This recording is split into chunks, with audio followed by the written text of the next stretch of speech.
అందరికి నమస్కారం.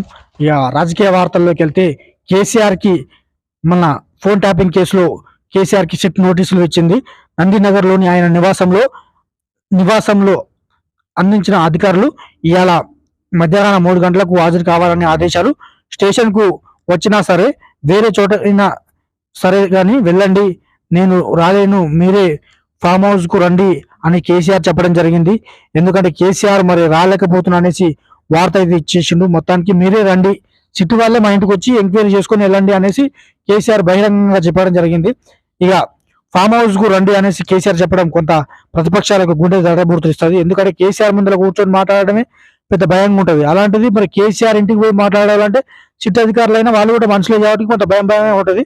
మరి రేవంత్ రెడ్డికి మాత్రం ఇది ఒక కొంత సాటిస్ఫాక్షన్ ఇచ్చే వార్త కాదేమో అనుకుంటా. ఎందుకంటే ఇది సాటిస్ఫాక్షన్ ఇచ్చే న్యూస్ పేపర్, ఇది వాళ్ళకి రేవంత్ రెడ్డికి సాటిస్ఫాక్షన్ ఇచ్చే న్యూస్ పేపర్ వాళ్ళది కంటెంట్ ఇది. నేను చదువుతున్నా. మున్సిపల్ ఎలక్షన్ ఉన్నందున మరో తేదీ ఫిక్స్ చేయాలని విజ్ఞప్తి. మున్సిపల్ ఎలక్షన్లు ఉన్నాయి కాబట్టి నేను సిట్టు ముందుకు వస్తే కొంత అలజడి రేగుతుంది, మళ్ళీ ఏదైనా ప్రమాదం జరగవచ్చు అనేసి కేసీఆర్ మంచి మాట చెప్తుండ్రు. కేసీఆర్ వినతిపై నేడు నిర్ణయం.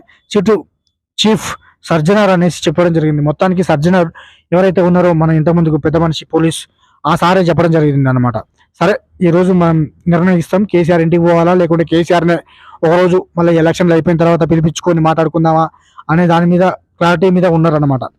ఇంకా రాలేదు. మొత్తానికైతే సిట్టు ఈ ఫోన్ ట్యాపింగ్ కేసు విషయంలో సిట్టు నోటీసులు ఇచ్చింది, కానీ అది పెద్ద ముందల పడే కేసులాగా కనిపిస్తలేదు. ఎందుకంటే రాష్ట్రానికి రక్షణ భాగంగానే రాష్ట్రంలో అలజడులు రేగకుండా ఉండడానికి పోలీసులు ముందు జాగ్రత్తతో కొంతమంది అనుమానం ఉన్న వ్యక్తుల మీద సిట్టు నోటీసులు ఇస్తుంది అనేసి వాళ్ళు ఫోన్ ట్యాపింగ్ చేస్తారనేసి చెప్పడం జరుగుతుంది. కానీ సిట్టు మాత్రం మరి ఎందుకు వేసిండ్రు, దేనికోసం వేసిండ్రు, దానివల్ల ఏం ఉపయోగం, ఇది ఒక లోటపీస్ కేసు అనేసి ఇంతకుముందుకి TV9 ఒకసారి కేసీఆర్ ఇంటర్వ్యూ ఇచ్చినప్పుడు ఈ మాట చెప్పిండు ఆల్రెడీ.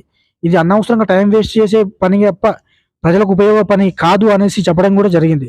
మరి ఎందుకు ఏమో తెలియదు, కానీ రేవంత్ రెడ్డి మరి ఈ కేసుని ఎంతవరకు తీసుకుపోతాడో కూడా కొంత చూడాల్సిందే. ప్లీజ్ లైక్ చేయండి, షేర్ చేయండి, సబ్స్క్రైబ్ చేసుకోండి.